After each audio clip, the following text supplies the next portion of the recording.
আমার সেই ছোট্টবেলার বান্ধবী দিশা, আজকে তার বিয়ে। তার সাথে আমার প্রায় ১৪-১৫ বছরের বেশি সময় ধরে বন্ধুত্ব। তার বিয়ের জন্য অধীর আগ্রহে অপেক্ষা করেছি। অবশেষে সেই দিন চলেই আসলো। আজকে তার মেহেদি প্রোগ্রাম। তারই কিছু সুন্দর, সুন্দর ভিডিও তোমাদের সঙ্গে শেয়ার করব। So let's get started. তার আগে তোমরা সবাই আমাকে বলো আজকে আমাদের ব্রাইডকে দেখতে কেমন লাগছে? এমনিতেও দিশা দেখতে খুবই সুন্দরী, খুবই মিষ্টি একটা মেয়ে। তার উপর এত সুন্দর করে সেজেছে। বিয়ের গ্ল্যামার যেন একদম চোখে মুখে ফুটে উঠেছে। তাকে দেখতে কিন্তু বেশ মিষ্টি লাগছে। তোমাদের কাছে কেমন লাগছে সেটাও কিন্তু আমাকে কমেন্টে অবশ্যই জানাবে। মেহেদি প্রোগ্রামটা একদমই ঘরোয়াভাবে হয়েছে। সবকিছু খুব সুন্দর করে মিনিমালভাবে ডেকোরেশন করা হয়েছে। তাছাড়া মেহেদি আর্টিস্টও খুব সুন্দর করে দিশার হাতে মেহেদি পরিয়ে দিচ্ছিল। আমরা একসাথে বসে অনেক গল্প করেছি, অনেক মজা করেছি।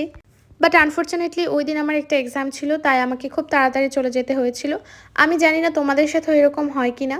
আমার যখন কোনো এক্সাম থাকে না তখন বিয়ের ইনভিটেশন আসে না, কিন্তু যখন থেকে আমার এক্সাম স্টার্ট হয় একটার পর একটা বিয়ের ইনভিটেশন আসতেই থাকে আসতেই থাকে। শুধু কি আমার সাথেই এরকম হয় নাকি তোমাদের সাথেও হয়? যাই হোক, ইতিমধ্যে দিশার মেহেদি দেওয়া কমপ্লিট হয়ে গেছে। তারপর আমরা ছাদে চলে গেলাম। ছাদে গিয়ে দিশার এবং মেহেদির ফটোশ্যুট করলাম। মেহেদিটা দেওয়া অনেক সুন্দর হয়েছে। এরই মধ্যে আমার ভার্সিটি যাওয়ার সময় হয়ে গেছে অ্যান্ড আমি এক্সামের উদ্দেশ্যে রওনা দিয়ে দিয়েছি।